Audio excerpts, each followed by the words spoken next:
Avec toute l'humidité, j'ai toujours l'impression que mes cheveux sont ultra gonflés et que je pourrais jouer dans Dallas. J'haïs ça énormément. Ah, qu'est-ce que ça m'énerve. Salut, bon alors ce dimanche nous serons le 1er juillet et nous allons donc fêter la fête du Canada. Et au cas où tu ne sois pas au courant, ce pays a 2 langues officielles, le français et l'anglais. Ce qui fait qu'on entend pas mal d'anglicismes comme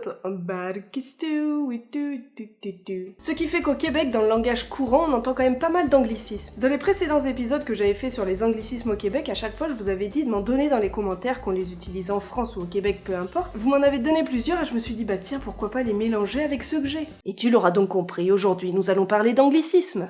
J'espère que ça te fait plaisir. Alors en premier, au Québec, on n'appelle pas ceci une multiprise, mais une power bar. Et la dernière que j'ai voulu acheter, c'était chez Dollarama. C'était peut-être pas le meilleur endroit pour en acheter une, et je l'ai emmenée au Vietnam. À peine je l'ai branchée que ça a grillé. Par chance, ça n'a pas grillé tout ce que j'avais branché dessus. Je sais pas si ça venait de la multiprise ou de l'hôtel où on était, mais en tout cas, elle est morte. Je vais le redire encore une fois, histoire d'éviter tous les commentaires haineux dès que je critique la langue française. J'aime le français, je dis juste que voilà, parfois certains vont utiliser des anglicismes. Tout le monde ne va pas utiliser ces termes, ils vont souvent les entendre en français, mais au cas où, tu resteras moins stupide devant les mots. C'est pour t'éviter tous les moments où moi j'ai rien compris et que j'ai eu l'air complètement stupide. Et puis ça marche dans les deux sens, hein. Si tu vas en France et que tu dis des mots, les gens comprendront pas, mais si tu viens au Québec et que tu dis d'autres mots, les gens comprendront pas non plus. C'est de la bienveillance. Finalement, je suis un peu comme une assurance, je préviens.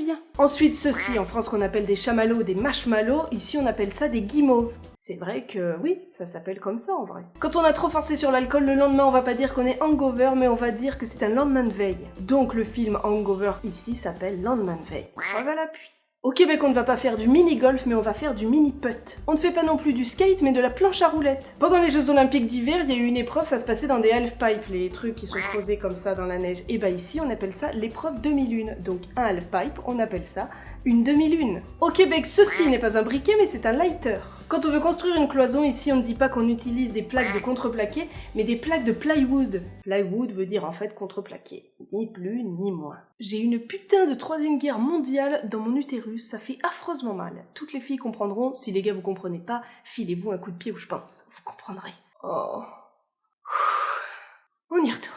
Dans le travail au Québec, on dit pas qu'on a un horaire de telle heure à telle heure, mais qu'on a un shift de telle heure à telle heure. Par exemple, mon shift, il est de 6h à 18h. C'est un gros shift dans ce temps-là, mais oui, on dit un shift. Ici, dans le travail, si par exemple on est un peu dans le jus, qu'on a vraiment beaucoup de boulot et qu'on fait que ça, qu'il y a plein de clients, etc., on dit je suis dans le rush. C'est un peu comme dire c'est intense, il y a vraiment énormément de travail. On peut aussi dire aujourd'hui j'ai rushé toute la journée, j'ai travaillé fort toute la journée. Je n'ai pas arrêté une seconde. Pareil au Québec, on ne dit pas qu'on boit du iced tea, mais du thé glacé. Au Québec, quand on va au restaurant, on ne dit pas qu'on va séparer la note, mais on va splitter la note. Splitter veut dire séparer, ou des fois on va aussi dire on peut splitter la bille. Et parfois aussi, on va pas dire qu'on laisse du pourboire, mais on va dire qu'on laisse du tips. Tips veut dire aussi pourboire. Regardez si je me pousse. Qu'est-ce qu'il fait?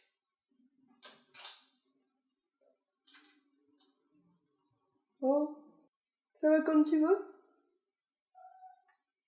N'importe quoi ce chat. Ici, on ne dit pas qu'on va couvrir quelqu'un ou protéger quelqu'un, mais qu'on va baquer quelqu'un. Dans le sens, on va couvrir ses arrières. Par exemple, si tu décides de pas aller au boulot, et c'est la personne va dire t'inquiète, je te baque. Je te couvre, je dirai rien. Au Québec, pour des sports comme le soccer ou le hockey, on ne dit pas qu'il y a un gardien de but, mais qu'il y a un goaler. Et soccer, je l'avais déjà dit dans une autre vidéo, mais c'est du foot en France. Parce qu'ici, le football, c'est du football américain. Avec le petit ballon ovale, celui-ci. Ici, on ne dit pas qu'on s'est fait poser un lapin ou que la personne s'est désistée, mais qu'elle nous a choqués. Ça vient de l'anglais choquer en général dans ce genre de situation. Tu as envie d'étriper la personne, de lui faire mal, de la faire souffrir, de lui crever les yeux comme ça.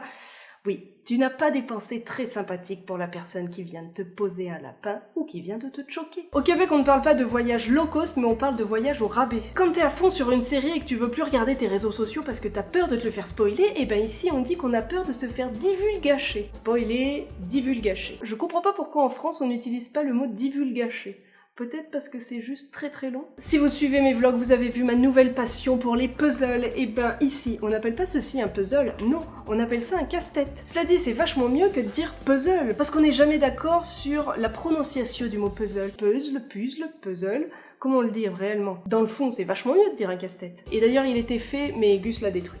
Donc, il est de nouveau dans sa boîte. Avoue-le au monde que c'est toi qui as cassé tout mon casse-tête.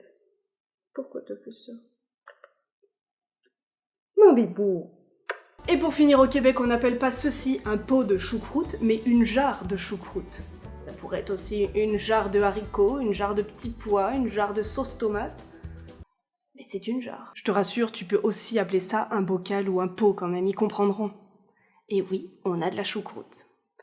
Qu'on n'a toujours pas mangé, parce que ça fait pas arriver la choucroute. Voilà, c'est tout pour aujourd'hui. Sur ce, je vous souhaite une belle journée. Je vous souhaite une bonne fête du Canada, aussi un bon déménagement pour ceux qui vont déménager. Je dis ça parce qu'au Québec, il y a énormément de gens qui déménagent au 1er juillet. Voilà, vraiment, beaucoup de personnes déménagent pendant ce long week-end. Bonne chance à tous avec la canicule.